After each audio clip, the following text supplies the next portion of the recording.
Yeah, what up, internet? Another I don't know, Eye of Jupiter. I guess I'm calling it that. I don't know. Might change later on some Joe Budden shit. Name this shit later. Um, what was I upset about? What was I in my feelings about? Oh yeah, because I'm on Threads. Threads is I'm on Threads. I used to be on Twitter, but that shit got like just uncomfortable. Just got too uncomfortable. Everybody on Twitter is just like a jerk. And I used to be on Twitter early when people actually were like text based sort of people. They like to read, they like to exchange thoughts. Intellectual battle without so much name calling and just like I know you are, but what am I sort of shit.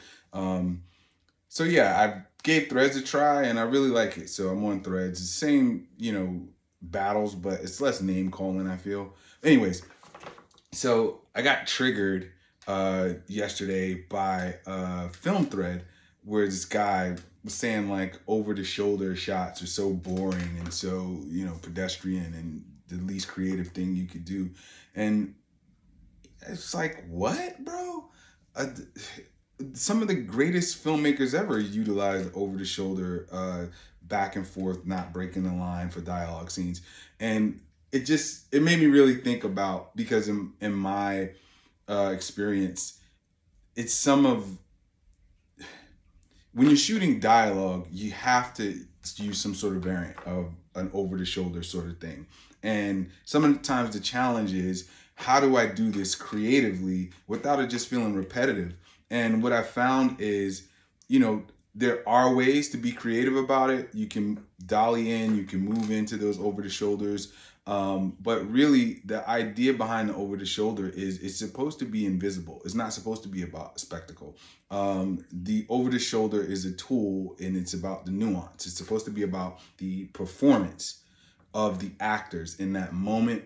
And then between the performance, the score, the editing pattern that you use, those are all the things that actually make the scene great.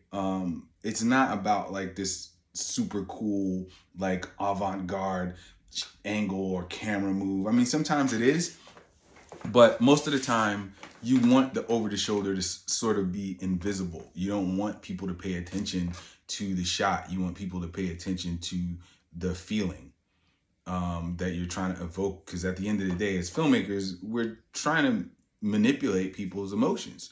So you want that to be the focus and not so much some sort of, I think about there's a scene in The Departed, and Martin Scorsese's obviously, well, not obviously, but definitely one of my favorite filmmakers. He's in my top five. But there's this shot of the cops. I forget exactly what scene it is, but I remember it's Alec Baldwin and Mark Wahlberg and a few of the others, and they're in the scene. This scene where it's kind of intense, and there's like this dolly pan that he does. This looks really cool, but when I think about it, obviously you can hear like I don't even remember what the scene was about. I'm thinking about the shot. But conversely, when I think about like some of the dialogue in the scenes that I can remember and what the scene was about, it wasn't really, a super uh, uh, dynamic shot. A lot of the scenes with Jack Nicholson in it where he delivers, the greatest lines in the movie, they were basic. They're basic setups. So, I say all that to say, over the shoulder, it can be sort of pedestrian and it can be just sort of just there, but that's the reason why we use the over the shoulder, because it's just there and it gives you a chance as a director, as a filmmaker, as an actor to focus on the nuance of the scene and the emotion and what are we trying to make the audience feel. And that's my rant on over the shoulder shots. So I want to talk about a couple of movies. First one is One Battle After Another, which I personally thought was amazing. I thought it was an amazing film. There's some controversy surrounding it, I guess, because people are calling it a masterpiece. And, I'm a fan of Paul Thomas Anderson's films. He's just one of those filmmakers where I feel like you can't really pigeonhole his style. People try to say, oh, he's got a style. I feel like he doesn't have a style other than to tell these stories where these characters really seem real, and he brings you into a world that feels real, but he's never pulling the same trick twice. One battle after another. It's a hard movie to sort of give a synopsis for without spoiling it, but I would sort of say it's about revolutionaries. That's how I would say. That's how I would give it a sort of description. And I think obviously Leo is a great actor. Benicio is a great actor. They give some great performances in it. There are some issues, like I said, I guess, with people feeling like Tiana Taylor was objectified uh, as a black woman in it. But I think there are themes of race and, you know, Paul Thomas Anderson he's not married to Maya Rudolph, but he's been with her. They have kids together. So he's been in a relationship with a black woman for many years. And I think some of his personal point of views have come across. And I'm sure he's had this conversation with Maya about the idea of black bodies in general, not just women, but men also being objectified in movies. And I think they play into that, but they also have commentary on it. And I feel one of the things that the people who try to harp on that overlook is that this movie goes out of its way to put women on the forefront, specifically black women, as powerful, as owners of their own destiny, of having autonomy for themselves, and leaders. And I think Tiana Taylor's character is pretty complex. They don't make her out to be a hero or a villain. She's very layered, even though she doesn't. See, I can't spoil it.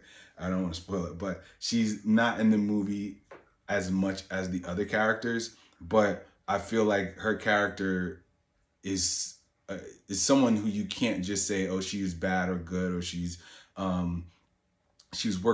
doing her things for the right reasons or the wrong reasons, or she was selfish or whatever. It's very layered. I think also the timing of this sort of story is interesting, going through what we're going through in the country right now.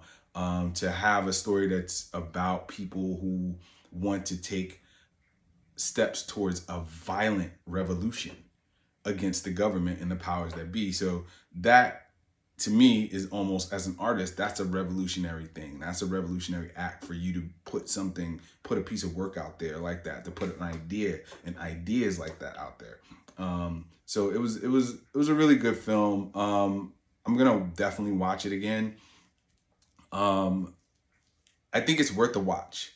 I think it's worth the watch just to form your own opinion. And I think that's sort of the best compliment you can give a film is, you should watch it to form your own opinion, because you will have one. It's not a piece of art where you're just going to be like, I don't think.